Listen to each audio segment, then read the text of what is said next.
Bye-bye. Interlock. That is, you interlock the two. Now stretch them quite as... Soccer and the...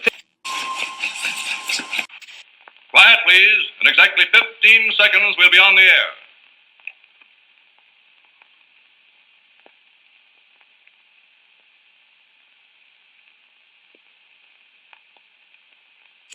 I felt like a reptile. Like a reptile. I felt like a reptile.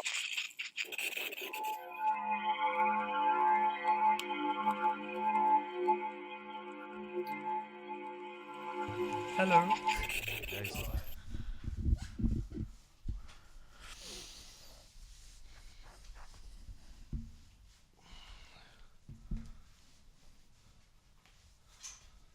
I see you, Ben. What have you got? Is that your toy? It's mine. I'll be able to fucking see them anyway. The Raptors? Yeah. I'll have to wear them a different time. I need to wear them with my slides and my fucking shorts or something. Fully appreciate. Hunter S. Thompson style.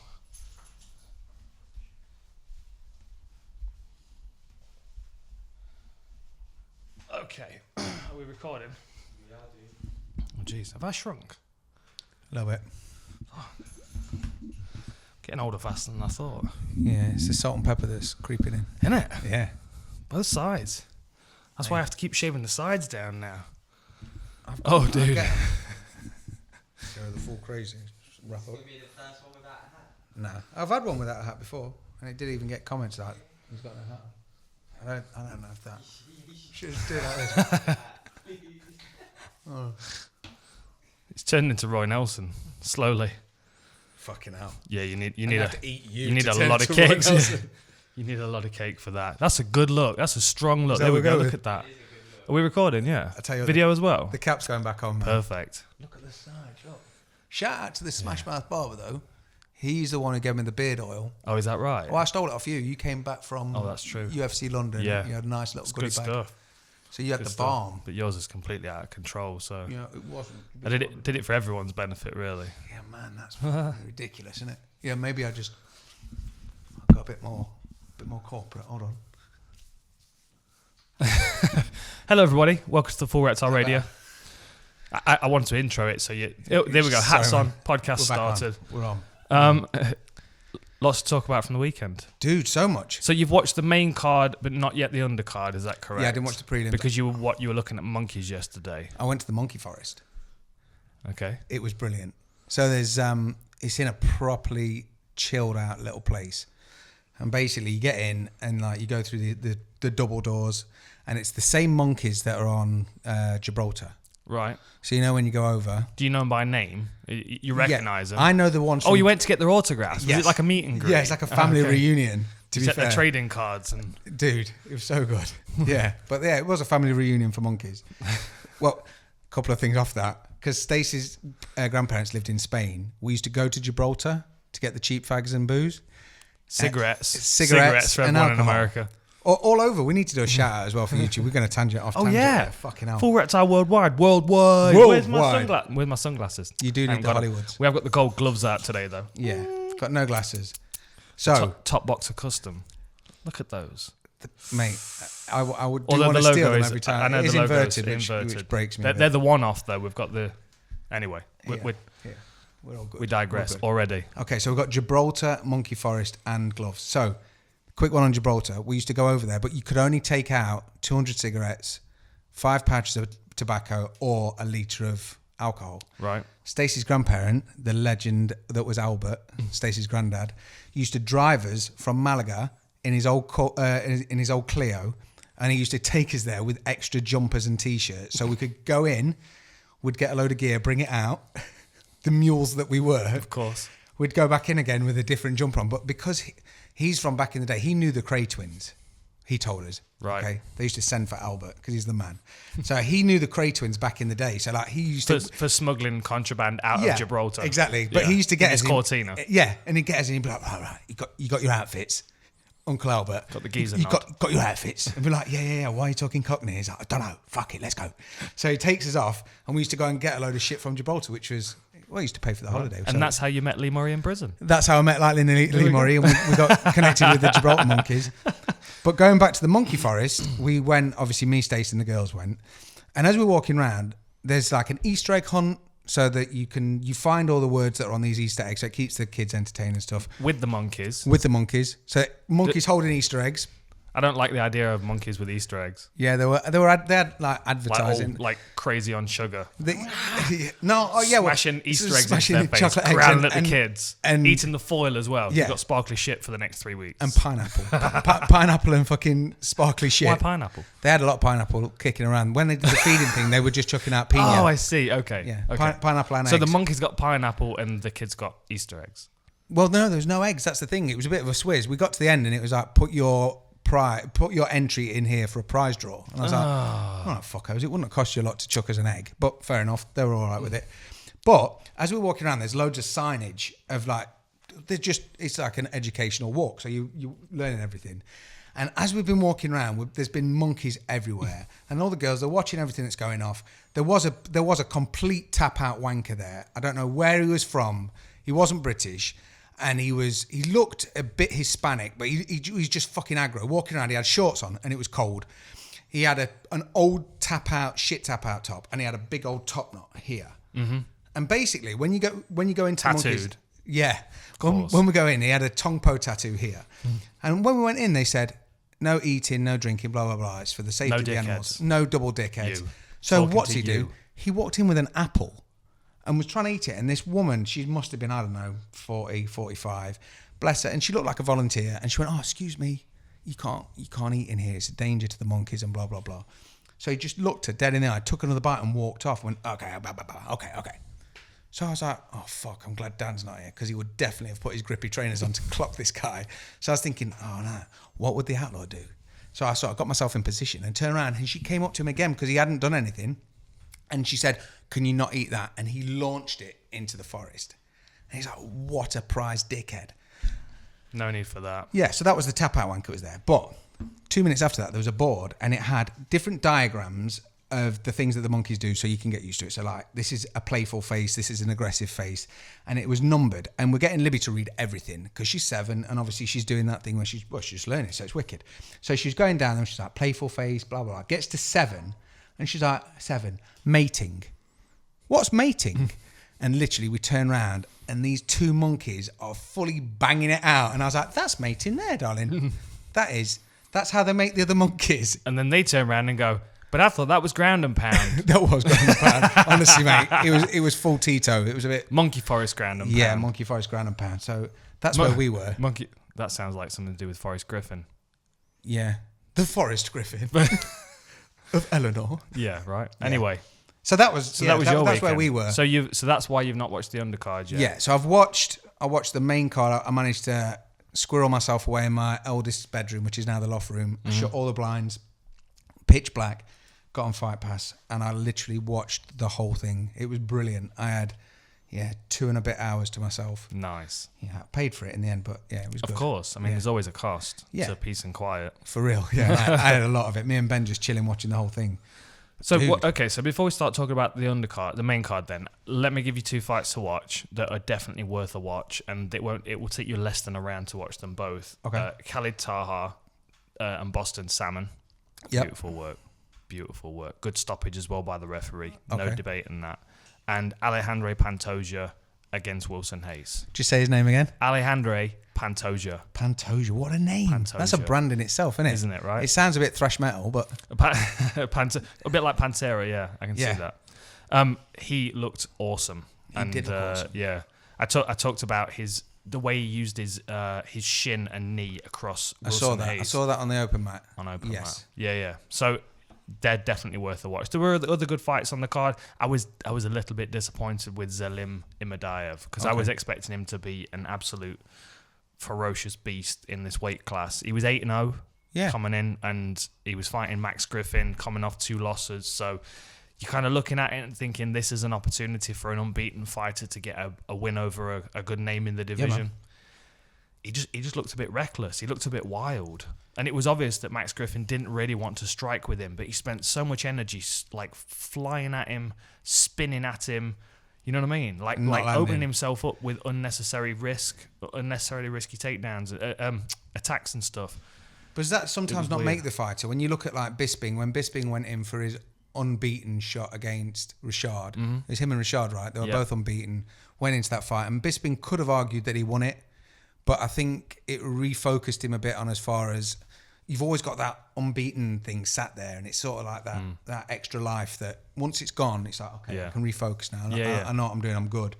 Like Max at the weekend, Max took it like an absolute champ. I mean, I know we'll talk about it in a minute, but what a legend.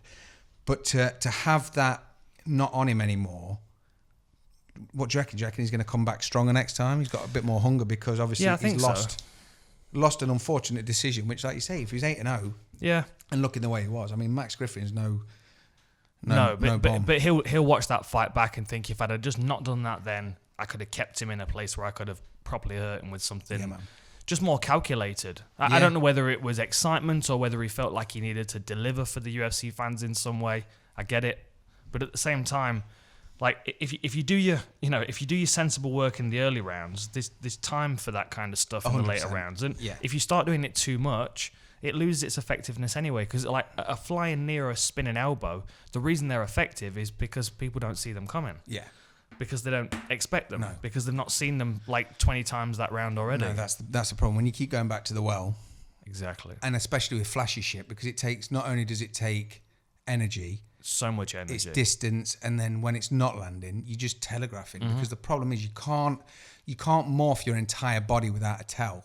Right. I mean, we'll come on to Khalil Roundtree in a minute, but his inside leg kick, literally no tell. But if he spun around twice, did a backflip, and then kicked someone, you'd be like, I know what's coming, bro. Yeah, exactly. Do you know what I mean? Yeah. But like, I was talking about this the other day to Darren Stewart, who were watching the fights on Saturday night. Le Dentiste. I should have asked him about my front tooth. Could have fixed Castle Grayskull. It got knocked out one time. The only way he's fixing that is by punching it. I know, right? He could just remove that so much quicker than an actual dentist could. Yeah. I should probably tell the story about that, because people are always giving me shit for my British teeth. Yeah, do it, man. I don't think so. I don't know if it's a lot of people. Matt Riddle was definitely a person that... Didn't he call you a butter tooth? Yeah, but... What does that even mean? I don't... I am random as fuck, but I have never called anyone a butter tooth. No, I don't know. That guy's kind of faded into... Oh, yeah. Whatever. He was a weird dude. Yeah. He was a bit sick in the brain, I think. Yeah, I think he is touring local circuits doing a... wrestling thing. Oh, yeah, he is, isn't he? He's pro wrestling now. Anyway, that's way too much airtime for that guy. Yeah, fuck that guy. Yeah, I was in a boxing gym back in the day. I won't mention the name. It was closed because of... Well, it needed to be closed. Because of geezers. Yeah, there's a lot of shit going on there. Did Stacey's granddad Albert know the owner? He may have been the owner. Yeah. It was a cool spot, though. I used to really enjoy training there. And they had 2 boxing rings. They had like a mezzanine floor in one corner of the space. It was like a big warehouse space. Big bodybuilding gym. Loads of like old, like dusty, like chipped, rusted plates and stuff. Yeah. Like everything that was too unsafe for every other gym. Was the changing room full there. of like camel coats and sovereigns? Camel coats, sovereigns, steroids, and just like every locker didn't match. Yeah. None of them had locks on. No. Because like the safest thing to do for most of the guys in the gym was just to write their name on the locker. Yeah. So you just didn't Don't go near Big Al's. Yeah, exactly. Yeah. I know the one. So I'm in the boxing ring downstairs, which was a little bit small. I had a couple of holes in the floor, so I'm like trying to pay attention not to roll my ankle. Doing a bit of shadow boxing because I'm fighting in a couple of weeks' time. And in the boxing ring upstairs on the mezzanine, which was slightly bigger, the guy that owned the gym was up there. He was an old Jamaican boy. He was handy with his fists, but he had 2 sort of 15, 16-year-old kids in there that were big kids, like ruffians, trouble causers. You know what I mean? They'd been sent to the boxing gym instead of school, so they didn't stab anyone at school, kind of kids, right? And they're body sparring. You can imagine how terribly that's going to go. Because these 2 kids, they know each other, but it's all testosterone and bragging rights back then. So they're body sparring. One guy throws a punch, it slips off the other kid's shoulder and smacks him in the face. And then it's a full-on fight. Yeah. And Tony's in the middle, trying to keep them apart, trying to keep them separated. 2 big lads, like, trying to get around him. And I'm thinking, this guy's like in his 60s, he needs some help. Play the game. I jump out the ring, run upstairs, jump in through the ropes, and as a punch is thrown, I grab the guy that was meant for the punch, and it got me right in the face. Ooh. And it just knocked the tooth out, but it stayed connected. And So I'm grabbing this guy and like I kind of wrestle him out the boxing ring, pin him up against the mirrors, and I'm holding him there. And at the same time, I'm like, I've got my mouth full of blood. Something feels I'm like, funny. Something's not right here. Yeah. And I can feel that this tooth here was like flat into the roof of my mouth. Oh. So anyway, calm down. Some other people came to help out. Spat the blood out, and I looked in the mirror, and the tooth was like out, as I said. So I pulled it forward and pushed it back in, and held it in with my tongue, and just drove straight to the dentist. But by the time I got there, the gum had all shrank around it. Oh. And that's where we stay now. Yeah. But the reason it's kind of grey is because it bled into the enamel. So okay. Well, you do brush your teeth, because I've seen you brush your teeth. I do brush. I'm regularly. obsessive about brushing my teeth, Yeah. especially now I drink coffee so much. You got a fancy... The little sonic thing. Yeah. Yeah, it's very cool, that is. Oh, Kid Misty was videoing me brushing my teeth the other day. With the... in a shower, because there was no sink in the dressing room. Oh, okay. Because I normally turn up and you're either brushing your teeth with the Sonic fancy pants, or you've got a mouthful of sesame oil. Sesame oil. I do oil pull first. I'll be with you in a Yeah. second. Sesame oil. Yeah. And you spend the next 20 minutes like some Texan ranger just spitting into a spittoon. Yeah, because it does. Yeah, because you know it kind of sticks to your teeth, but it's good for your gums though. Good for your gums and teeth. Yeah, but the thing is, if you change Castle Grayskull now, your gum shields won't fit. No, they won't. But I'm ready for some new ones anyway. Safe Jaws actually sent me Safe Jaws. They sent me a mold the other day, so I need to get my new one molded. I am doing new mouth guard. But yeah, when this comes out, I'm going full hardcore and I'm having metal put in there instead. Nice. Well, Bullet Tooth Tony. Dude. But then someone needs to shoot at me, and I don't fancy that. Yeah, I don't know, because they've got to go in. You've got to have them taken out to be then molded into teeth. So that's probably a bad idea. Could I have someone like throw a teaspoon at me and get that melted down? Oh, like off the old Teaspoon cartoon, Hardy. Teaspoon and Teabag. Can you remember that? I don't know what cartoon that is. Yeah, T-shirt and Teabag. T-shirt and Teabag. There was like 12 spoons across wherever, and they had to go and find them every episode. My mate's nan was the fairy in that, the godmother. Weirdly, some people will remember. There'll be like half a dozen. Yeah, half a dozen people like going, 6 I listeners. Yeah, all spread around the world. Yeah, listening to random. We need Full to Reptile hit that. Radio worldwide. Worldwide. We need to get that. What's it called? Prestige worldwide. Prestige worldwide. Can we rent helicopters? I did go with full gold today. I've got my. Yeah, I've gone quite prestigious, ain't you? I feel like I've got this gold Raptor sweatshirt. Do you like it? I do like it. You do. You like it? I like it because I made it, but then I amazing. realised that it was a large, and I was like, motherfucker. I'm not a large. Oh, it fits well though, doesn't it? It looks good, man. I feel like it needs a sound effect. Every time I go over the little full Reptile line underneath, it should go. Yeah, you know what I mean? It's nice. Yeah. So Raptors worldwide. I thought you were gonna bring us back to the fights then. No, no way, never. I know we did just say in there. Raptors are on Instagram. Did we say that last week? We did. We did say that last week. Did you get some followers? Yeah. You said at the Raptors MMA, but it's at Raptors MMA, isn't it? I changed it. Mother flumper. That you're just killing yourself. We dropped that like it was hot, man. So the is dropped at Raptors MMA. Okay. Just Raptors MMA. And we are going to put some sweatshirts out soon. Yeah, we're going to put some sweats and tees out. Come and jump in for a minute and can you do a twirl? Are you videoing on something? Are you live on Instagram? Come on, have it. Just let's have a little look at these. I mean, Mystery's tumble dried is like 16 times, so it looks like he's had it since the 80s. Yeah, I don't know what that's about. Don't think that it's not brand new. Because it is brand new. Goddamn hipsters, huh? Look at them. Look at that. Yeah. So you got the flames and the solid. Have we got any solid? Or just yours? Just mine. Yours is solid. Just mine. No. Well, that's solid flames. Solid flames, outline flames. And we can add dog hairs by request as well. These are both covered in little white dog hairs. Just tap us up. If you want dog hairs or not, just use code add pooch. Add dander. Yeah. What the fuck? Yeah. I don't know. There you go. Well, so we're like 40 minutes into the podcast. Are we really? We've only talked about the undercard. Yeah, and the monkey forest and the Gibraltar. Monkey forest. And this fucking mic. It keeps. I like your new lead though. My blue lead. I ordered myself a Smurf blue lead and I stole it into his I mic. thought you'd be into the purple, but no, you wore black and gold, so I'm definitely stealing blue. You know, I'm a fan of the perp. Papa Smurf. So we jumped on to the YouTube channel, and we'd mentioned a couple of times because of our colloquialisms. We didn't know if the word's getting out there. So just a shout out to all the people that decided to comment. We have got Latvia, Ballymuda Triangle, Bali Island. Ballymuda Triangle, Bali Northern Ireland. Man, this is fucking bananas. Like, you've got Australia, Hawaii. Lorenzo is listening in Hawaii. Thanks, Lorenzo. Thanks, Lorenzo. What a boss. Hi, Lorenzo, in Hawaii. I've never been to Hawaii, but I have a half-finished tattoo on my leg by Robert Foe. And really? I was on my way out to Vegas. Like, last time I was flying out there for the fights, I sent him a message. I'm like, I'm on my way out to Vegas. Can we get my tattoo finished? He's like, oh, sorry, bro. I live in Hawaii now. How's it, bro? I mean, I bet he's tattooing Dog the Bounty Hunter instead. Of course he and is. Beth. Bit of Beth. There's a lot of tattooing there, isn't there? Probably Max Holloway as well. He's Yeah, a wicked tattoo artist. if you He's the guy imagine- that did my portraits. It's nice, man. Yeah, But my Bruce Lee portrait. if you imagine Max Holloway's like an A4 sheet, Beth was like an He's a fish A0, finger. which is oversized. He is a fish finger man. But I think we have got a lot in common because we've both got a lot of Maui tattoos. There's a lot of Kiratini. Mawam tattoos. Mawam. Mawam tattoos. M-A-O-M. You need a Mawam tattoo. Mawam. I would get one. There we go. Not as good as an Kid episode. Mistress, though. That's an episode of Fight Inc. Fighting Owen, getting a mat. No, man, I just have to... Look, everything's black and grey. I can't have a black and grey You Mawam. can have a black and grey Mawam. I don't know. It would just look like a It stick. could be like 1950s flavour.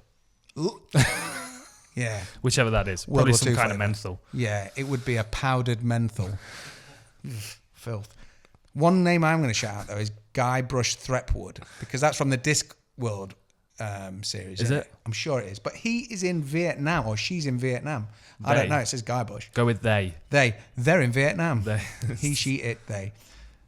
Vietnam. Dude, so many. Yeah, Vietnam, all the way from Derby. Whoop, whoop. Whoop, whoop. I probably know that person. The DE massive. Easy. Easy. DCFC. Not for, my dad's not going to speak to me for No, saying for that. real. If I say anything Derby, because He's got a Nottingham Panthers jersey sponsored by Derby University, and he put black tape over the Derby University thing. that's extreme.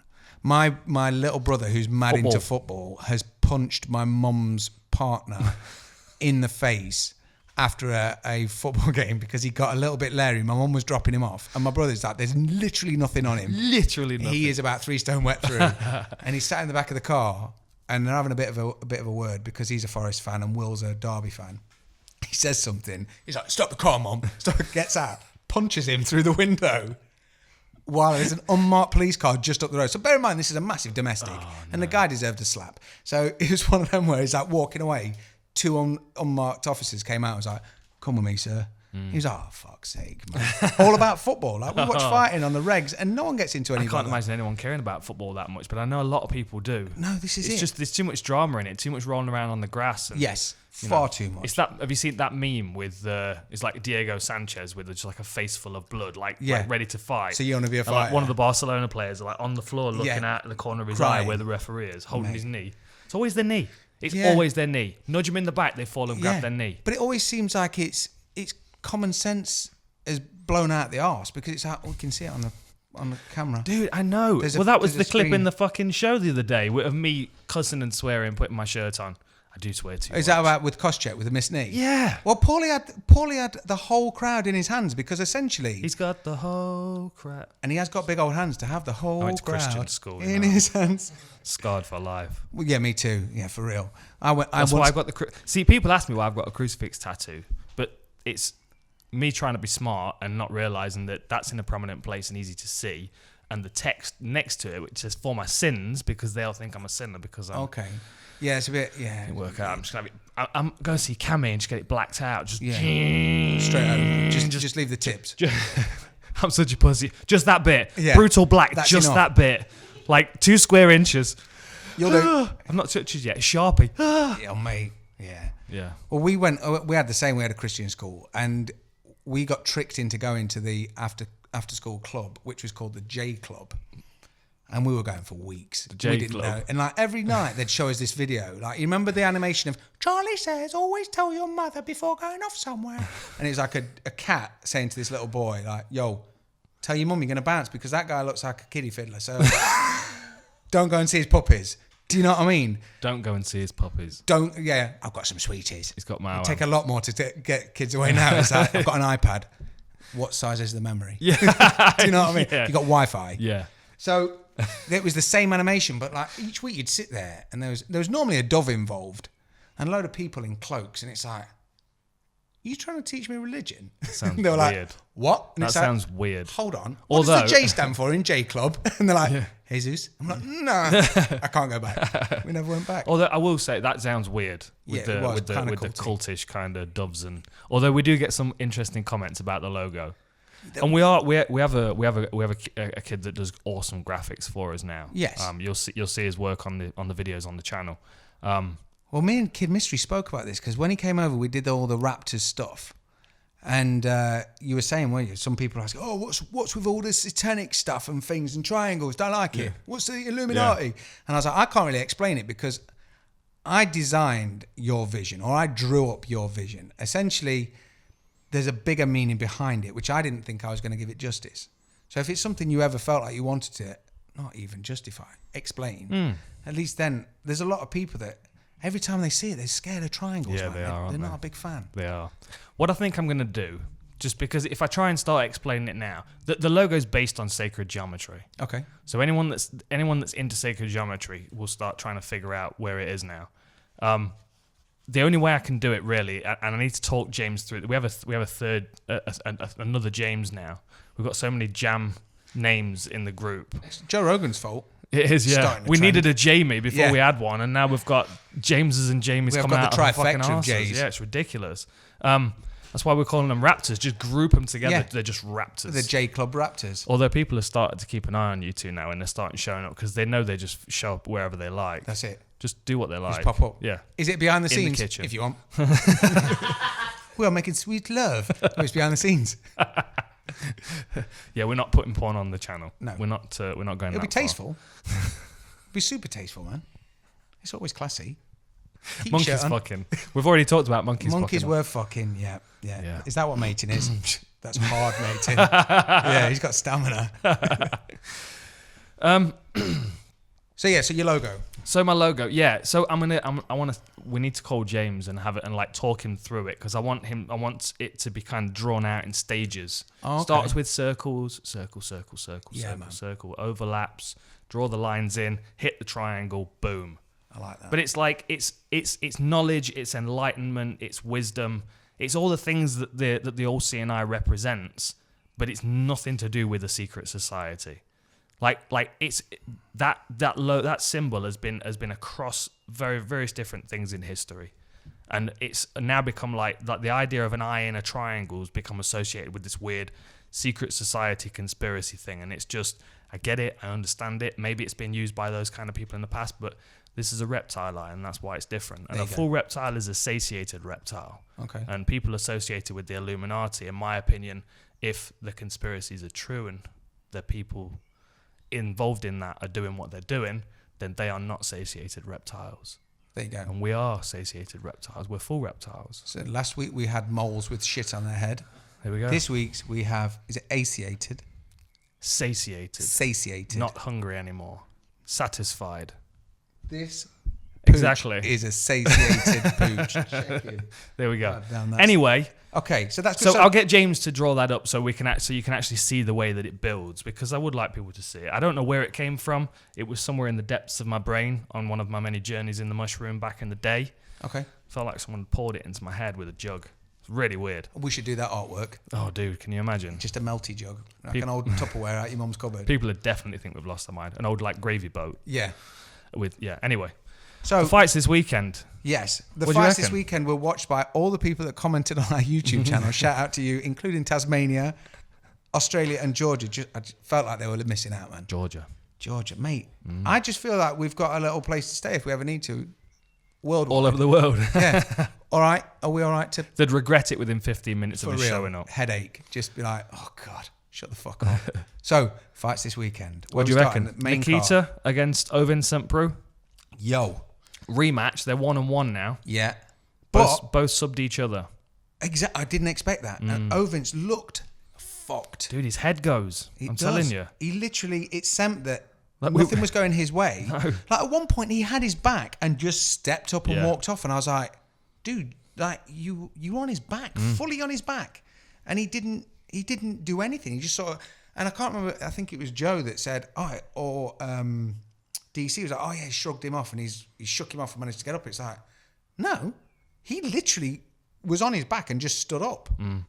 I don't know if he was thinking about raining down some bombs, but yeah, he looked absolutely Yeah. Krylov looked fucking amazing. I always think he's been underestimated. He's tough and he's durable and he's got a skill set in every area that can be dangerous.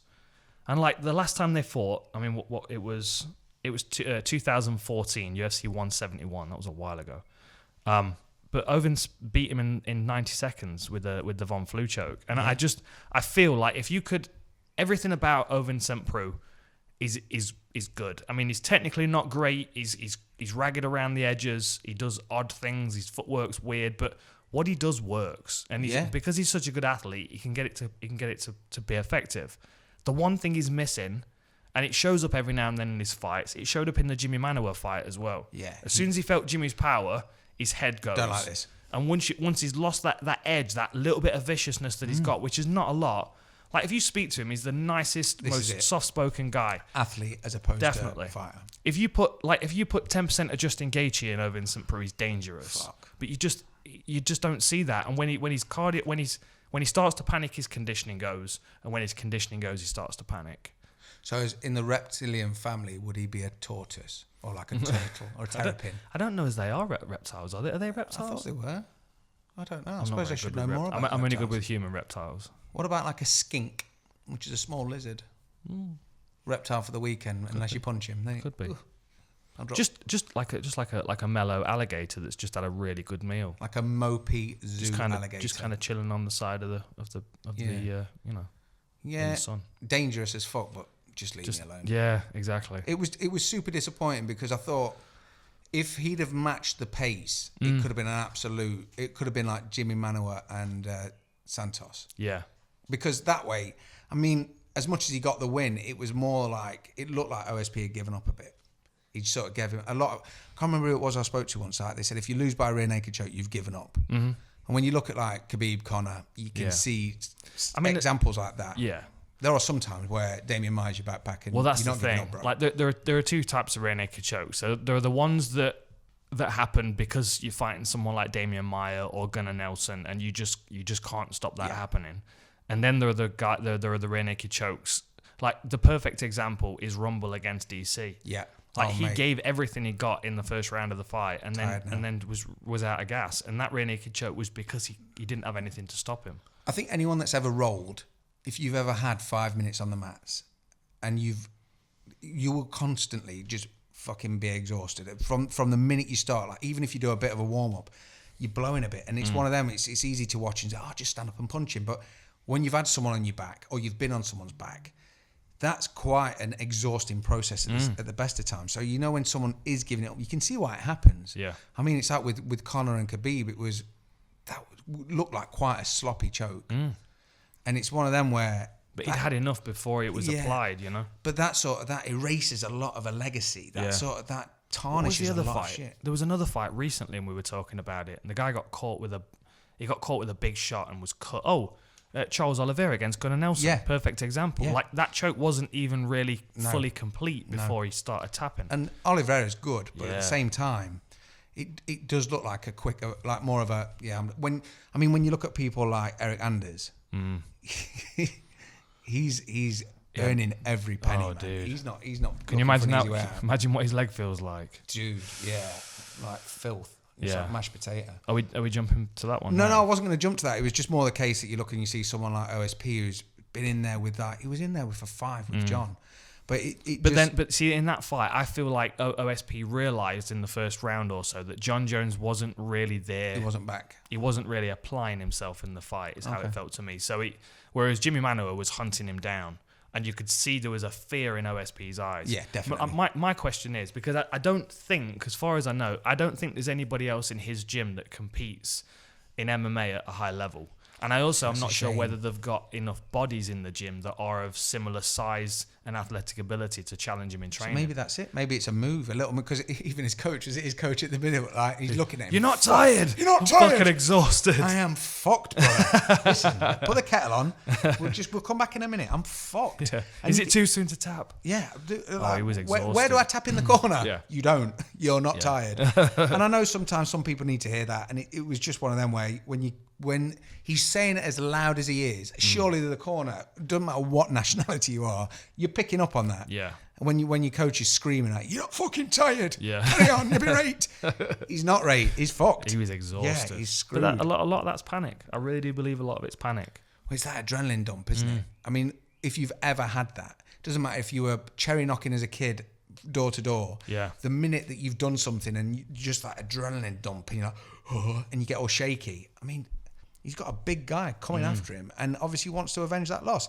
I don't know if he overlooked him a bit. I don't know if he thought, well, I've done it before. I did it in 90 seconds, bro. What's he got now? Maybe. And that happens. That Maybe. does happen. But Especially because Krylov was coming off was it a first round loss? Rear naked choke loss? Yeah. I'm sure it was a first round against to Yan.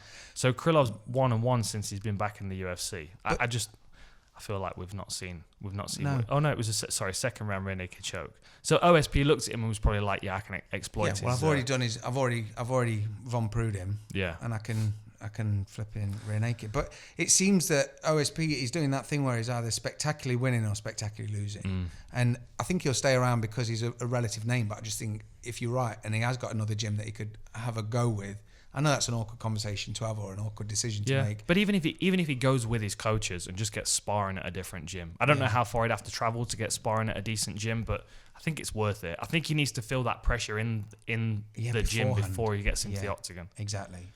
You know, before we move on to the next fight, I've just pulled up the stats because I wanted to have a look at the final stats on this fight. What did you think to it? How did you score it?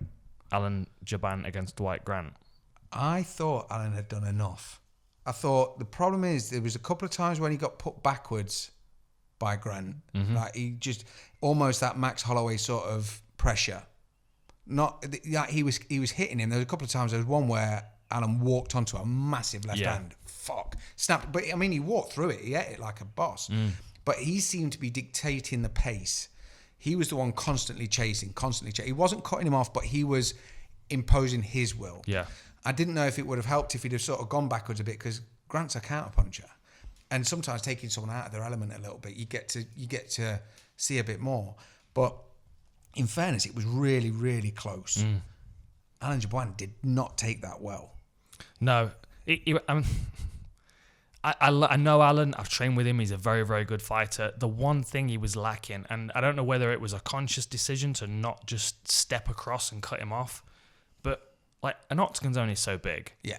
If you find yourself following someone for 15 minutes, you're not painting them into a corner. No. Like you're not painting them into. There's no reason why you should be able to put somebody against the fence within a minute with good footwork. Yes.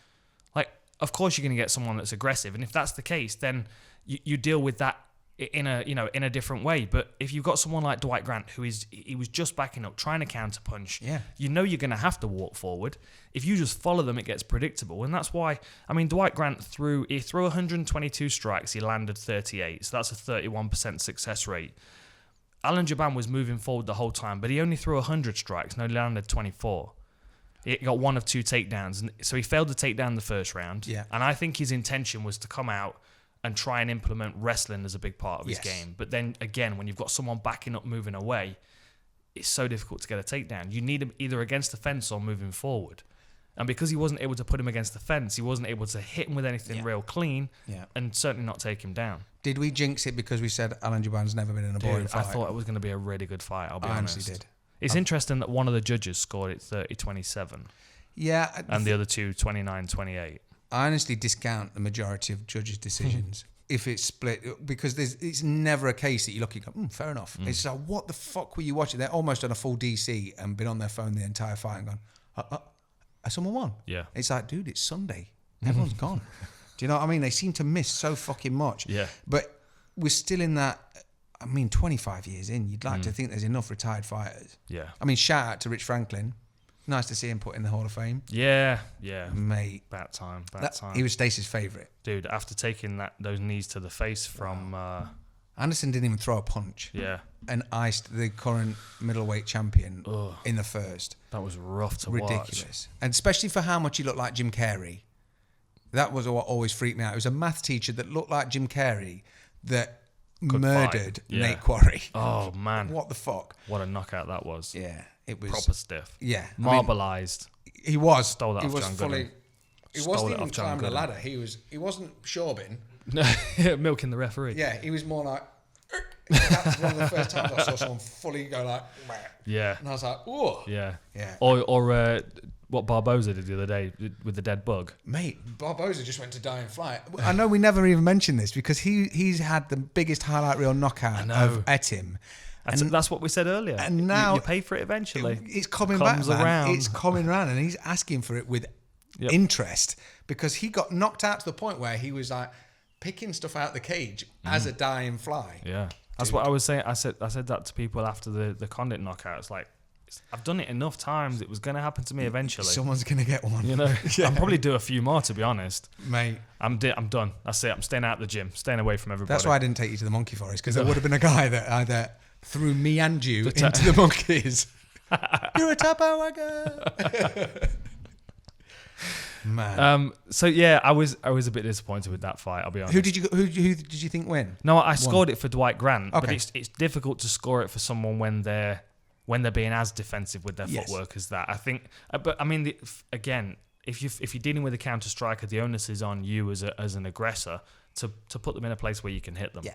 And I mean, Dwight wasn't ever really put in a corner. No. I think he did enough to win. It was a bit frustrating, but I think from a viewer's perspective, it's being a counterpuncher is like playing guard. I know I've said that before. It's if you're on guard bottom and you're working for stuff off your back, you're losing the fight until you win. Yeah. Same thing with a counterpuncher, really. You're putting yourself in a worse position to start off with. So because you're automatically giving up octagon control. Yes. That's the first thing that you're giving up because for most people's perspectives. But I wouldn't have scored either of those guys with octagon control because neither of them really controlled the octagon very well. It's difficult to. Well, it's almost a 10-point sliding scale. So if you're facing each other, no one's doing anything. It's a 5-5. But then when someone's on their back waiting for you to come into their guard, like Damien Maia and Anderson, it's like a 7 - 3. Yeah. If It you know looks what I mean. weaker, doesn't it? Completely. Even though no one's punching anyone, no one's doing anything, but you're lying on your back offering someone to come in. That's like a easier 2/3 third. But not that we can get that graphic made, but you know what I mean.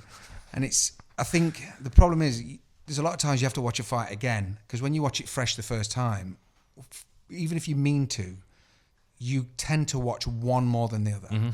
And it's a really interesting thing to do. If you've never done it before, go back and watch a fight that you've seen and watch just one guy. Yeah. Fuck me, it twists your brain because you think, you never did that. And you're more watching than the guy that you follow, if it is Alan Jabana or if it's Wilson Hay, whoever it is that you're used to watching and following.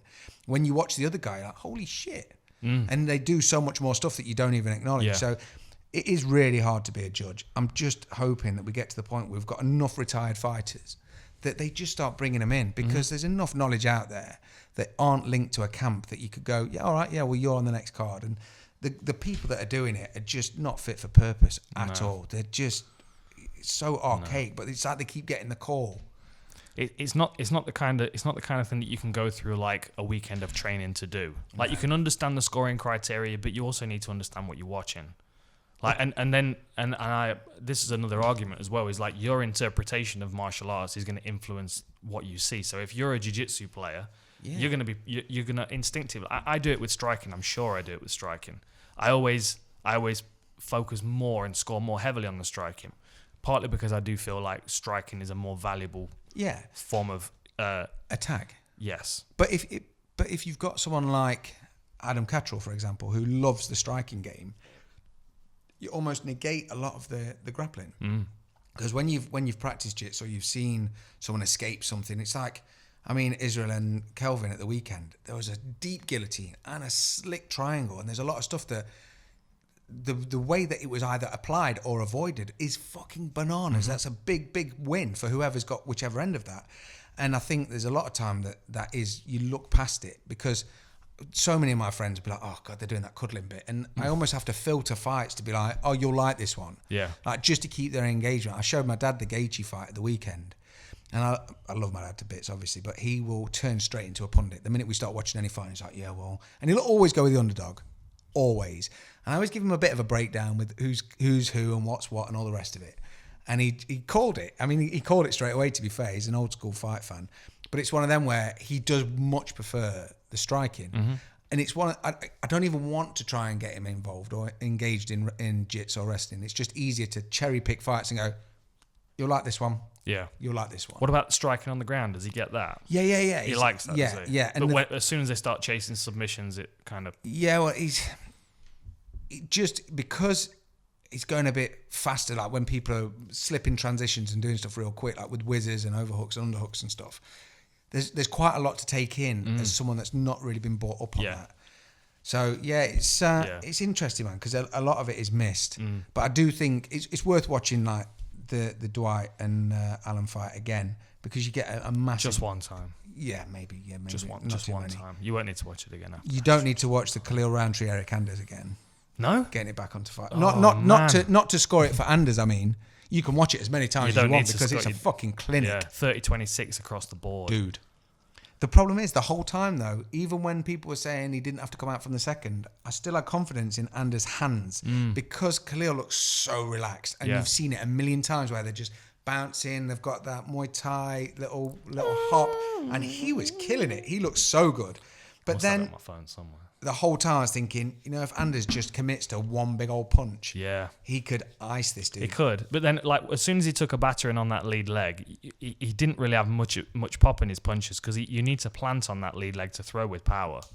And I feel like, once the first round was over, like one of the first things that I said to the guys when we were watching was like, he can kind of do what he wants now, because Anders is really struggling to move. That's why when in the later rounds, Khalil Roundtree started to land power punches, it was mainly because Anders couldn't move out of the way. Yeah, like he didn't have the footwork. He was in porridge, wasn't he?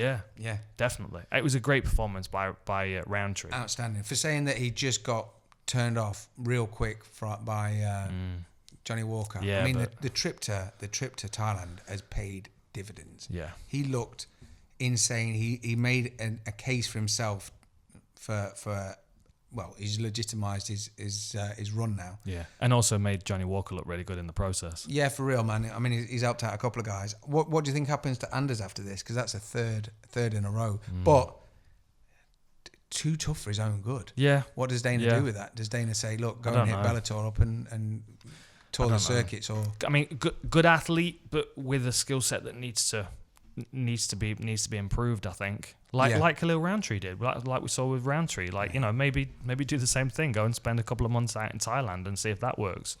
Just someone to pick that up as quickly as he did, though, dude. Yeah, I think. One in Anders' defense, because that was the first version that we'd seen of Roundtree like that. He also had the surprise element. Holy shit! You know what I mean? Did surprise him. Yeah. So like the first round, the reason why Anders got his front leg eaten up so much is because he was trying to stay in the pocket and try and punch. Well, how much tape have you watched on fighters that you're going to fight? It's normally loads and loads. Obviously pre-stuff. There's never like moles in camps, so you pretty much get that in previous fights, right? Yeah. He's never done any of that before. No. Ever. So that must have been like a whoa, this isn't fair. Yeah. Can we just play the game? Like early in my career, I always knew I had one ground and pound credit because no one expected it. Because all of my fights up to a point were me kickboxing and trying to defend takedowns. Yeah. And I say trying to defend takedowns. Most of the time it was me getting taken down and getting back to my feet somehow. By usually escaping some kind of We don't have to talk about that RD's defensive takedowns, guys. That sounded like Marlon Moraes. Did it? It did. Marlon Moraes. That told you earlier, right? Sound like Marlon Moraes. Yeah, Marlon Moraes. I've got to work on his voice. He looks like Mr. Pop when all the bits especially if he wins a belt. I mean, you're gonna need to work on your impressions if he's going to win. I'm not going to. Yeah, the one person I'm not going to work Cejudo? on my impressions is Cejudo because I just can't lower myself to that douchey McDoucherton. All you need to do is learn to say gold medal and Henry Cejudo. Hey guys, oh man, Atlanta guys, how much love is in this room, guys? So what Henry Cejudo's going to do while he's here is just be a motherfucker. God, how many people want to tread on his neck? Everyone, right? Fuck me running. Yeah. Just the way that I like this guy. I'm a fan. But I goddamn gonna knock his block off. Be a douche or be a fucking hero. Like don't gosh darn fucking tell him. Yeah. He should move him with Frank Shamrock. Yeah, and just man. become like the next version of Frank Shamrock. Like Russian dolls. Like version 2. They're just like Russian dolls. So do you go into We don't him? need to put him inside Frank every Shamrock. night. We don't need to put him inside I Frank think they do. I think that's the Russian doll centipede. fuck. Yeah, not good. But yeah, I he had breakfast already today. Yeah, he twisted me, but yeah, my GSP needs work. We might need to get Dean back from China to Yeah, right. Dan already. Dude, every time I answer my phone to anyone in the collective, they all That's answer it. the phone the same way. That's it, every It's time. ridiculous. You would think I ring GSP 5 times Were a day. you impressed with his performance? Main event, co-main event. Co-main event. Right. Israel Adesanya, Kelvin Gastelum. Yo. What a fight. Fuck me. That was a good fight. What a fight. Really good fight. I applauded in upstairs in my I think secret we did, hideout. didn't we? We stood up and, oh, Mystery's playing. He's fine. He's playing. He's Oh, no, you you playing games? No, I'm doing some editing on Oh, look at him. Okay. Pretending to work. I've got some pretty nice pictures. He struggles to type with his claws. Yeah, with his Struggles to... You want to see He's the... got no static on my claws. I wanna- cannot do touchscreen. You want to see the scratches on his screen. He was a It's French ridiculous. raptor. Don't know why. I don't know why. Fucking hell, dipping in the well today, aren't we? Yeah, right? Yeah. It is a worldwide. Full Reptile Radio worldwide. Worldwide. Worldwide. Do. Kelvin We Gastelum. need some horns. Some... You know, the... Maybe Yeah. not that one. No, that's off the That old was scary. Chitty Chitty Bang Bang. There's a big brown bear goes lolloping over the mountain. Can you remember that in the beginning? And the granddad was reading the story to the kids. I haven't got kids. It's been a long time since I watched that. You know the I granddad. remember it being weird. Yeah, it was mad weird. Creepy Fucking weird. acid trip weird. The granddad in Chitty Chitty Bang Bang is actually younger than Dick Van Dyke, who played the dad. Trivia. Should I be surprised? I don't know, man. Really? Yeah. I can't picture. But he I was a can granddad, picture he was Dick like Van proper- Dyke, yeah. but only dressed as a chimney sweep. Yeah. Ding, Old ding, man ding, ding, boo, ding, old man ding. boo. Yeah, fucking legend, man. Every time someone in America does an impression of someone from the UK, but including Lacey, whenever Lacey does an impression of me, I sound like a Mary Poppins character. Yes. Yeah. It's always Joe Rogan's. Joe Rogan does a lot of like Connor impressions and stuff, and it's like, almost like one of them where it's like, oh, it's the first time you tried that, isn't it? Oh man. And it's like a real. It's like a Christmas cracker, like a Christmas cracker Irish. Do you know what I mean? Oh, just try this. Oh, I say potato. Do you know what I mean? And they get it kind of wrong. What's the matter? Waddly Dog's Oh, in the you've house. seen what's here. Okay. Go on, co-main event. Okay, so Tell me what you Kelvin. think. So, ridiculously impressed. But the movement, obviously, I know he got caught because he had that stutter step. I know he got clipped and it sort of changed his whole game plan. But we mentioned it earlier going back to the well. And because there was an 8.5-inch reach disadvantage for him, it was just the 1-2 the whole time. And I know he pulled out, I think it was round 3 that he started throwing out some leg kicks. But other than that, it was just that 1-2, and I was Yeah. like, dude, I know he threw a few to the body, but I mean, I was expecting him to wrestle more. way more. Even if he failed on every takedown Just attempt, exhaust him a just little bit. something, just to keep giving him something else to think about. Yeah, because I had it even. I had it even up to the last couple of minutes because you almost could see it in Israel's face. Like, I'm not letting this go. Whereas Kelvin looked a bit more like, holy shit, I'm fucked. The difference being was when Kelvin landed that head kick, it wasn't a lazy kick, but it sort of clattered him on the back of the head with his toes, up the side of his head, and it sort of, I think it surprised him, but I think he's forever going to regret just not throwing down. Like, dropping in for that takedown, it was like, bro, what the yo, he's dead. He's done. Just that 1-2 now is perfect. Yeah. But I don't know. I mean, what do you think? I know you didn't break down the head kick, but Yeah. it seemed to me that it was the biggest move of the fight. It was the thing is, so he started off, come here. Oh, she wants to get down and go and see her mum, don't you? Hang on a minute. You're not going anywhere. Where is she? Where's she going, bro? So obviously Kelvin Gastelum, as you said, so there was a reach disadvantage in the striking range disadvantage. Kelvin had to get inside the reach. He's got great head movement, and he utilised it really well in the early round and a half really, to get inside and to land some shots. And I think Adesanya was surprised at how quickly he was able to get inside. His head movement was really batshit. good. Like just slip into the side, and also and this is something I was trying to explain to the guys when I was coaching at the gym the other day. Like utilizing your defense to set up your next offense. Yes. Right? Yeah. So you go 1-2 slip, and your slip loads your back leg for the next punch. Yeah. Which Gastelum does really well. Yeah. And that's what he did with Bisping. He generates Touched him. so much power. Exactly. Came back, loaded the back leg as well as slipping out the way of the shot. And, Bing. And the first time he got dropped, and I do slow this down on open mat, he throws a punch, he throws a left hand, and then he drops back as if he was going to slip out of range, and Adesanya's additional reach was able to catch him. So, like, a tactical addition that I would have made, probably as soon as that happened, I would have taken out the slip back, the drop back. Yeah. I would have worked on slipping to angles forward, slip to his elbows. Going to empty space. To elbows and to shoulders. So I'm always slipping past his punches because in the early couple of rounds, you could see that Adesanya felt kind of smothered with that pace. Yeah. And I just don't know whether it was because Gastelum couldn't maintain that pace, because it's an aggressive pace to maintain. I think a few takedowns would have helped just to keep Adesanya guessing, because then Gastelum's just to tire him out a bit, just to push on his arms, pushing his legs, just to keep having to post up. Even if you're going to get back up, you know what it's like to do burpees.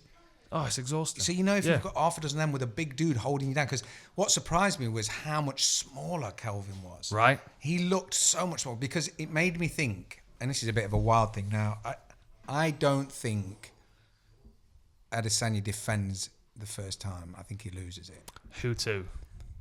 A Weidman, without a doubt, because Weidman is essentially an Anderson Silva killer. Anderson Silva in his prime killer. Israel is as close to Anderson Silva as you're going to get. Now, Weidman's taller, longer, and has got heavy hands, and is trained solely to beat Anderson Silva. Good point. So I would like to think you could see that's a decent journey for Weidman to get the belt back. Because Weidman, I mean, essentially I'm looking back 2 or 3 years when he was on top. But I can see all the training that almost had gone to waste because Anderson's not got it anymore is now back on the table. And I could see Weidman winning that just through experience. Whereas I know Kelvin's got a lot of experience, but he just was too small. Because he was that much smaller, he had limited his offense. And it was unfortunate because, I mean, Israel looked insane. There was a few times in both the main and co-main where someone's looking amazing, then oh my God, looking like they're about to lose it. Yeah. It happened both sides. Well, you look at that head kick was that the 4th round, Kelvin came on strong. And the reason the head kick landed is because it was the first time he'd followed up his hands with a longer strike. Yeah. Land on the side of the neck, rocked him a little bit, but then, and like Adesanya looked like he was struggling at the end of the 4th round, and then he came out in the 5th looking like it was the second round. It's like he someone just had warmed said, up and he got ready. Yeah. Dude, this is now. I had it even going into the 4th. Yeah. I had it even going into the 4th. So what did you do? First 2 for Gastelum, second.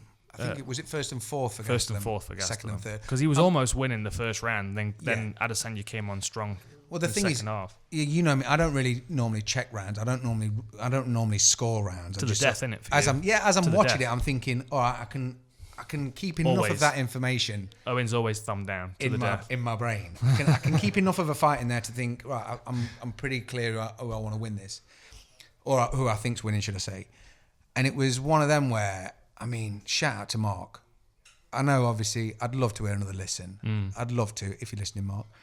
Probably not. It might have just melted his brain the first 20 minutes about monkey spunk and stupid shit. But anyway, he's definitely not got this far into it. Listen to the. It was when he went over to Israel. He was like, he's off camera, miles off camera, and you've got Kelvin here, and all you can hear is too much water on his chest, water on his chest, and you're like, yo, and Mark's just fucking demanding that Israel's dried up. It's fucking brilliant. But there's one point in the fight, I think it's 4 minutes 30 something. In one of the rounds, and he literally just bounces across. He does this whole crab thing bouncing across the cage. I was like, yo, that needs animating. Just Mark, just like doing Gangnam Style or something. We'll grab it and make it into a gift, shall we? Yeah. He'll hate us for it. And then the fact that he let it go. I'm always cautious about how much I do tease and push Mark, because at some point I just feel like he's going to snap. Yeah, and he'll probably feed me into you. And when a heavyweight black belt like that, it's like you know the kid off Big Mouth, who, like, if you try and take his suitcase off him, he just goes into rage and just full savage. But Mark doesn't go rage. Mark goes like clinical Brazilian jiu-jitsu. Like folds you into a pretzel, but like a Terminator. Yeah, you will lose. Throw you out the window. Yeah, scary shit. But shout out to Mark. I mean, he gifted Kelvin the last 10 seconds, which, watching it back, it was close, man, but he made beyond the right call because it was only fair. I mean, literally, he'd put in 25 minutes work. And to be fair, in the 2 minutes had lost it because Israel just put it together. He just seemed to be landing clean. I mean, the whole time he was throwing and he missed a few, I was thinking just one of those Gastelum shots is going to come through and we've fucked it. Like, the whole storyline is for Israel. Let's be honest. The whole storyline is for him. Feel gutted for Kelvin that he doesn't get to have the fight with Bobby Knuckles because that would have been a good fight. But how this sets up Australia, New Zealand, we've got a road trip. Definitely. Because the thing is, I thought Israel was fantastic. He's on point. He looks wicked. I still think he could fight one weight class down. And I think someone that's the same size as him gives him big problems because there's a lot of style, a lot of flash, and a lot of. Whereas you're gonna someone like Weidman's just chipping away all day. Yeah. Same as Kray, Robert Whittaker. Whittaker, I mean, he's so underrated, man. Yeah, right. You get someone like Whittaker that's been that experienced, got that much stuff under his belt. So hang on a minute Against then. Israel. So you just said that he doesn't defend the first time. Does that mean he doesn't defend in the unification? I think he loses it. Yeah, I think. So he loses it to Whittaker. Yeah, if it's Whittaker first, whoever, I think. I'm not sure we're going to see the Whittaker one, honestly. I'm just concerned about how delicate he is. Yeah. As frustrating as it is for Whittaker, like to see him get through a full training camp. And I would say that Whittaker's a much better fight for Adesanya in a title unification than if Weidman happens to step in first or something like that. If you've got Weidman, Rocco, Jacare, not Rocco, Weidman. He's a light heavyweight now, isn't he? Did you hear Anthony Smith go off on him? Dude, yeah. Fuck that motherfucker. Fucking too right, Anthony Smith. All of a sudden he turned Wu-Tang on him. Yeah, he just went full tilt, didn't he? Shark eyes, like Bruce. Bring the ruckus. Loved it. Bring the motherfucking ruckus. Anyway. You got food, have you? Stuff in his face, and the thrash metal. Hey? Kid Mystery. We're the ones sitting here doing all the work. These two guys sitting pressing a couple of buttons I every swear now to and God, then. I've nearly got up and taken it off him. I know. It The smells amount of great, times it's gone doesn't it? towards his mouth, I've gone, no. It smells great, doesn't it? So, if he comes across a Weidman, a Jacare, Romero, dude, they're hard fights. Whereas, I think Bobby Knuckles, when he comes back, he's going to have that unknown element of like when Brock came back after his diverticulitis. So it's a big thing. After his what? Diverticulitis. Diverticulitis. He had a lot of his intestine removed, didn't he? He did. And then he took a knee from Ovarium. And the rest of it came out his arse. Mate, that popped out now. Ooh, what's that? It's my asshole. Yeah, not good. So I think the unknown of Bobby Knuckles is tricky. But the thing is, I think as much as Israel looked outstanding, I think what Kelvin managed to achieve humanized Israel a little bit. If that makes sense. Yeah, I can see because that. Because a lot of fighters now are sitting back going, fuck me, if Kelvin can get in there. Yeah. And then you've got a bit more weight and pressure. Yo. Oh, shit. I think you're right. And with the addition of... Thank you very much. Foodbylacy.com. It's because I've got to leave for a meeting. Subscription service are available. Because I've got to leave for a meeting. Wad's in the corner tapping the screen on his phone. Yeah.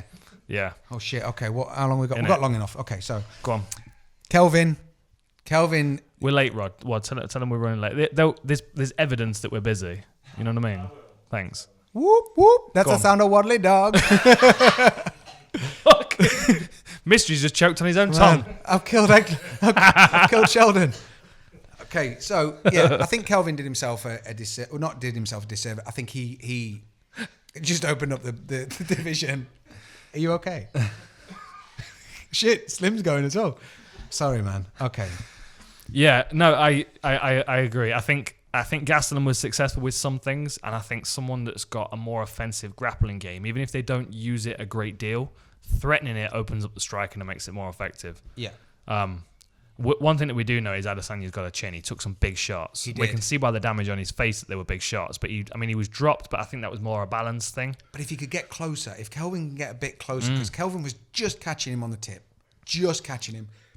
If you've got someone that's a bit taller, a bit longer, can deliver more knuckles. Yeah, I think there's a lot of area there where that flash does cause him to stop and almost do the robot and sort of stand and do a few little bits. Whereas I think someone like when Weidman caught Silva, it was just so unexpected because it was just that little bit of a flick and you're like, yo. Maybe Gastelum just needed Ray Longo in his corner just to go punch a hole in his fucking chest. Yes. Yes. Maybe that was what was lacking. Still want to get Ray Longo just to do a reality show with Sarah. I would watch that. Just where they eat cannolis and make pizza. Do you know what I mean?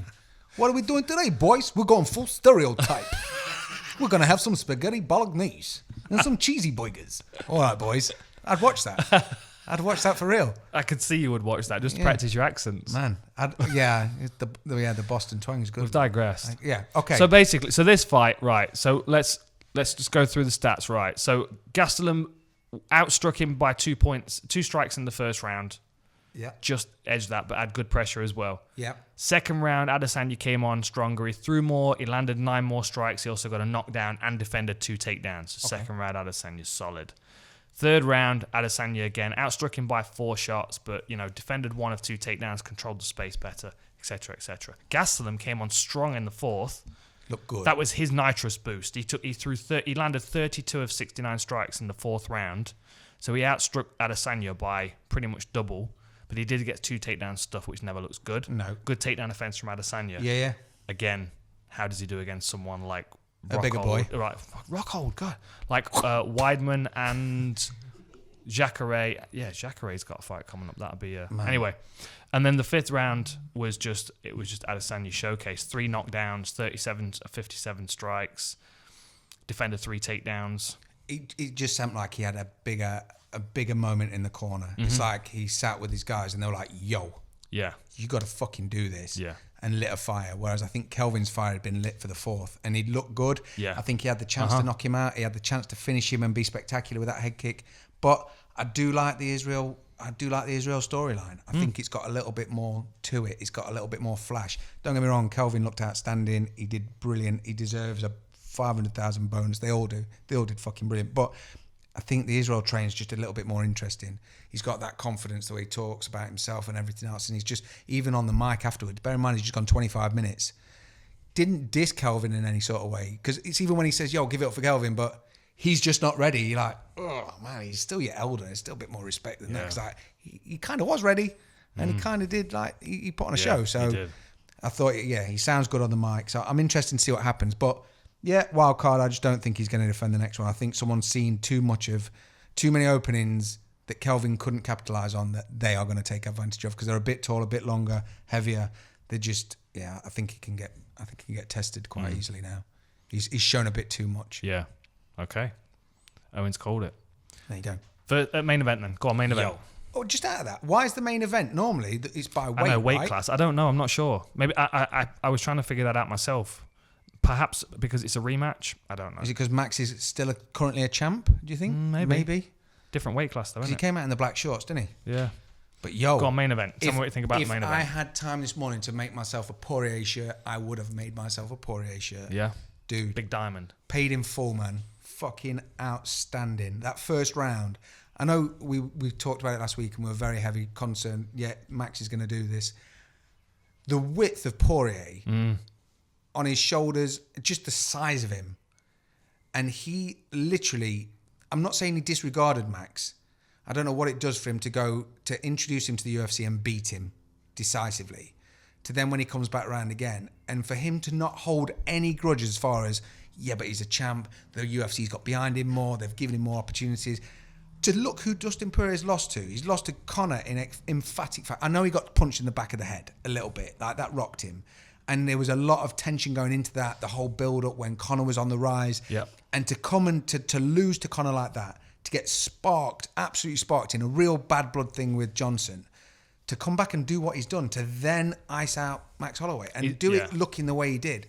Yo. He's earned everything he's got as a champion. And I hope that Khabib is ready to fight immediately so we don't have to see Dustin Poirier defend the interim title against anybody. I hope he gets the Khabib match. Yeah, man. I think it's a horrible fight for everybody in the division. Completely. But like the two forerunners for me to beat Khabib are Justin Gaethje is my first pick, honestly. Yeah. And I know he lost to Poirier, but I just feel like stylistically, I just feel like he's mauling front headlock wrestling style with that power. Yeah. Whereas Poirier, I feel he's much more of a boxer with wrestling than a wrestler with heavy hands. Yeah, man. You know? I mean, just seeing him this weekend was fucking insane. Yeah. I mean, there was a few times where, I don't know, it's almost like he gave a bit to Max. Mm-hmm. Whatever Max gained in that, Poirier gave him. He went off guard just a little bit because he caught a couple of those volume punches like the Diaz sort of rattle, and then he's up against the cage. And from 1 minute where you're like, yo, he's fucking gonna do this, and he's just everything, mixing up different stuff, absolutely looking outstanding. That knee, fuck me, that was sick. Man. But I wonder how many stitches that was. I'd say Gotta be 7. 30. Do you reckon? I think 7, Gotta just at be. the bottom. 7. At the top, like this. He's not Chucky, Jesus. Like an open eye. Yeah, just big ones. Zip ties. Yeah. Get it in, be right. Climbing rope. Just Yeah. stitch him with climbing rope. Yeah. He'll be fine. Gaffer tape. But I think whenever Dustin took his foot off the gas, Yeah. because the thing is with Max, it looks like there's not a lot getting through, but it's that volume that's almost so fucking irritating. It's interesting looking at the strike count though. Like, so you go through the strike count, significant strike count. So 54 for Dustin Poirier in the first round to 30 for Max Holloway. Then Max Holloway beaten by a strike in the second round, but then Holloway 53 to 33 in the third, 42 to 34 in the fourth. That's not and like then Max, the is fifth it? round was almost tied. Yeah, it was 24 to 26 in favor of Poirier. But then Poirier got 7 of 8 takedowns. Dude. But the thing is, he looks stronger and strong. The amount of times he did look caught stronger. him. I didn't think Holloway looked small though. I didn't think he looked small for the weight class. I thought when you looked at like the size of his arms, it's like me and you stood next to each other. Your arms are bigger, your back's bigger, and it's just that incremental. Like if me, you, and Mystery stood in a row, Yeah, it's just like we'd look like Russian dolls. 11 to 12, We're not going back to 11 to 12, we're not going 13 back to, to the 14. centipede fucking thing. 17 to 21. Do you know what I mean? You just got that line. Right. Small, medium, large. Yeah, we could for use real. it to advertise sizes on the website. Yeah. E pequeño, si gordo. I just called him a fat fucking Spanish man. Sorry. So what do you reckon then? Yeah, good fight. Enjoy it. I fucking loved it. And the thing was, because we'd all written Poirier off just to see him get it done, because it wasn't, there was literally no fear going into it. He had his game plan, he stuck to it, and he looked dynamite. I was so pleased for him. And the way that the Max came out afterwards and was just like, yo, to beat a champion, you got to be a champion to beat a champion. Fair play to him. Yeah. Fucking brilliant. They embraced, even in at the middle of every round, and when at the end of every round, where they just sort of stop, hands on the hips. I'm like, yo. There was respect all the way through. All I the way loved it. through. And that bit at the end, it's one of my favourite things about MMA, where like the last 10 seconds is wild, Ding, and ding, then and then they've got that moment where they just. And Do I I punch you? said this to Or do I- Darren Stewart the other day. One of the rudest things I think a fighter can do is to spend 15 or 25 minutes battling hard with someone and then not thank them afterwards. Yeah, man. Like, Are you shouting out Marcus Davis for that? no. See, what was funny is that as soon as the fight was over, he turned to me and like we shook hands, but then he didn't speak to me afterwards. It was odd. It was like, It's funny, right? But even so, like I said, like immediately afterwards, all trash talk aside, we respected each other because it was a hard fight. Yes. we both matched each other to an extent, you know. I think sometimes you get that more so than the knockouts. It's like when you look at Stipe and DC. Stipe still I just want to see him fight again. I love watching Stipe, but he's just adamant that no, that's my shot, and he's almost doing that Rashad John Jones thing where he's like, no, wait, and it's like, yo, just get back in there, prove yourself. Let's have another go. Let's just get back on the bike. And he's like, no, I'm waiting. And it's almost like DC can dismiss it a little bit, like with Conor and Jose, where it's like, I've been in there for 13 seconds with him. He doesn't deserve it. And it's like, well, he kind of does. But because when you've had a massive fight for say 15, 25 minutes. People always want to see it again. That's why, was it Korean Zombie and Leonard Garcia? But then the second one watch delivered those as well, fights. though. Yeah. I'm not going to say the result. Yeah, but no. Okay. Yeah, no spoilers. There's an ice cream named after it. Watch that. There is an ice cream named after it. Yeah, Viennetta. Yeah.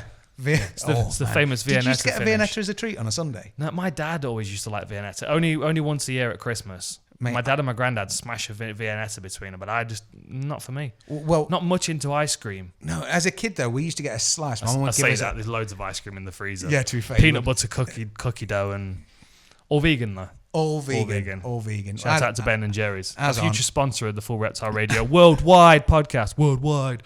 Worldwide. Nice. There you go. That's a little soundbite. Yeah, see, we got treated with Viennetta. We'd have like a slither. My mum would give us like a centimetre because we were poor. So we'd give us that. And then I can remember going to some kid's house and like their mum goes, do you want Viennetta? I'm like, oh yeah, this is the Holy Grail. And I had a wedge. I was like, yo, can I keep this for the rest of my family? Can I take it? This is a whole Viennetta. Possibly eat this lot.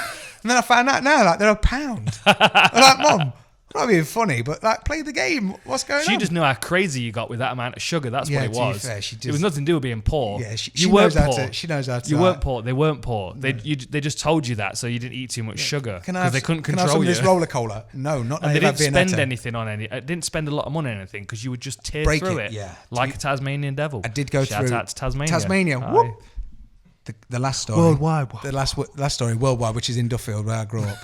My mum got Crown Derby. There's like a big. She got crowned ceramic what? Crowned Derby. The But- Queen of. Yes, Derby. Queen of Derby with the pottery, ceramic ware, Crown Derby. You'll have seen it. It's Crown worth Derby. a fucking fortune. So my mum had this whole dresser, like a Welsh dresser on the side, which had teacups, plates, everything. It's all old school. It's like the golden something colour. It's fucking amazing. But always been there.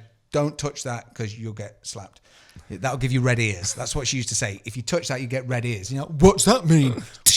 So you crack one, yeah. So you'd be like, oh, fair enough. Once she stood ironing my school trousers when I was going to secondary school, and I came downstairs. She just ironed them. I put them on and started doing the whole comedy, like hopping into them like a twat. Fell into the whole cabinet, and the lot fell on me and smashed. And you've never seen me run. My mum's like a fucking ninja. She could literally take a slipper off, slap you with it, and back on before you even. Huh? What the fuck hit me? Do you know what I mean? Like, poof, poof. So I ran up a tree and hid in this tree. I was like 15, and my mum came marching down the door. She's like 4'6" with a little tight perm. Where are you? And she could see I'm up the tree. Fuck yeah, I got whooped for the Crown Derby escapade. I bet you did. That was the Crown Derby. Not like Dustin Poirier and Max Holloway to get it back to the fights. But I like that. I did get Circle it whooped. back. We're gonna have to cut it because I need to. I need gotta to. go? Yeah, we need to get to a meeting, and plus I need to get ready for Russia. Leaving for Russia soon, isn't it? Yeah, nice. Volkov against Overeem, but we're not talking about that because I'm working the show, and we ain't got time anyway. Well, that's an easy thing. We'll talk about it on Monday. We'll talk about how good a show it was. There you go. And Yeah, how we can do lovely Russia was. Yes. How many times cold did you it get was. bugged? How many times did your phone gone I through? don't know. Yeah, I don't know. I'm interested. Yeah, well, we can't talk. Well, so that's it. So I'm what we're taking saying? an old Nokia dial-up. Do it. so they can't steal my 402. photos. Play Snake. Yeah. Yeah, man. Yeah. that's Anyway, good shout. all good? Do we have to walk away? Have you got to go? I think we do. Yeah. Sorry, guys. motherfucker. Well, Thanks for joining us Take care. all around the world. See you next time. Worldwide. Worldwide. Let's keep it to an hour.